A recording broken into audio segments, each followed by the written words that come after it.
Hello আসসালামু আলাইকুম guys. তো সবাই কেমন আছেন? আশা করি ভালো আছেন। অনেকদিন পরে সমুদ্রের সাইডে আসলাম। এটা হচ্ছে সাগরকন্যা কুয়াকাটাতে আসলাম ঘোরার জন্য। দেখেন কুয়াকাটা বিচের মধ্যে খুবই সুন্দর জায়গা, মনোমুগ্ধকর। তো কুয়াকাটার এদিকে আইসা রুম আমি খুঁজছিলাম, এদিকে হোটেল আছে, বহুত হোটেল আছে, বাট একটা হোটেল ভালো লাগলো, এটাতে উঠছি। ভাড়াও তেমন বেশি না, খুবই কম। রুমটা মোটামুটি ভালো আছে। ইতিমধ্যে আমি আলো জ্বালা করে আলাইছি রুমটা। এই যে বেডরুম হচ্ছে দুইজন শোয়ার মতো, এই একটা সোফা, ওই দেখেন আমার জামা কাপড় সব টাঙাইছে, আইসা ধুইছি সব। আর ওই যে টিভি ওই সাইডে, দরজা ওই সাইডে ওয়াশরুম, সব মিলে খারাপ না, ভালোই, মানে সুন্দর থাকা যায়।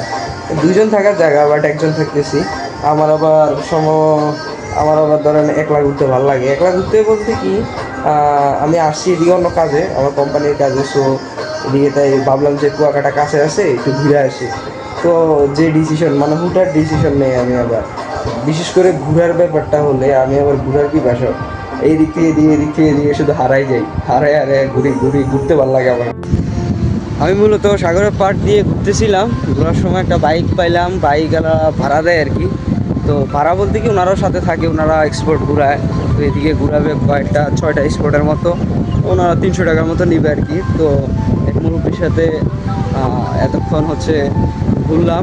আর নামাজের সময় হয়েছে, তো তাই এই যে এখানে আসলে নামাজটা আদায় করলাম। আর তারপরে হচ্ছে আরও কয়েকটা স্পট আছে, ওগুলোতে ঘুরতে যাবো। এই যে সমুদ্র সাইড দিয়ে এই নৌকা সুন্দর, আর আবহাওয়াটাও আজকে খুবই সুন্দর, একদম শান্তি প্রশান্তি। এই দেখেন ভিউটা কীরকম। একটা মজার বিষয় কি, এগুলো ওনারাই করে, চালাইতে দেয় আর কি, চালায় আমি, ওনারা কিলো হিসাব করে নেয় সম্ভবত 40 টাকা 50 টাকা করে। বাট আমি হলো কন্টাকে নিয়ে নিছি, কন্টাকে ঘুরলে যে ভেজাল মুক্ত থাকা যায় আর কি। এই যে দেখেন এদিকটা মোটামুটি সুন্দর, ভালোই লাগে। সমুদ্রের কিনারে একটা জিনিস হচ্ছে, সমুদ্রের সাইডে আসলে তার মন পুরো প্রশান্তি হয়ে যায়। তার ভিতরে যত দুশ্চিন্তা আবেগ যা আছে সব ধ্বংস হইয়া শান্তিতে বলে নিতে সেই সব ভালো লাগছে আমার একদম, আলহামদুলিল্লাহ। তো এখন ঢুকছি হচ্ছে ঝাউবনের ভিতরে, চার সাইড দিয়ে হচ্ছে ঝাউবন, একদম ঝাউবনের মাঝখানে। আমি বাইরে যাবো গা, বাট এখন শুধু ভিডিও করার জন্য সামান্য একটু ঢুকলাম।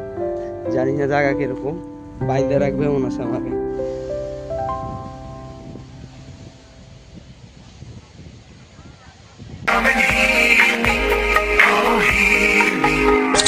वैसे तो मन मेरा पहले भी रातों में अक्सर ही चाहत के हाँ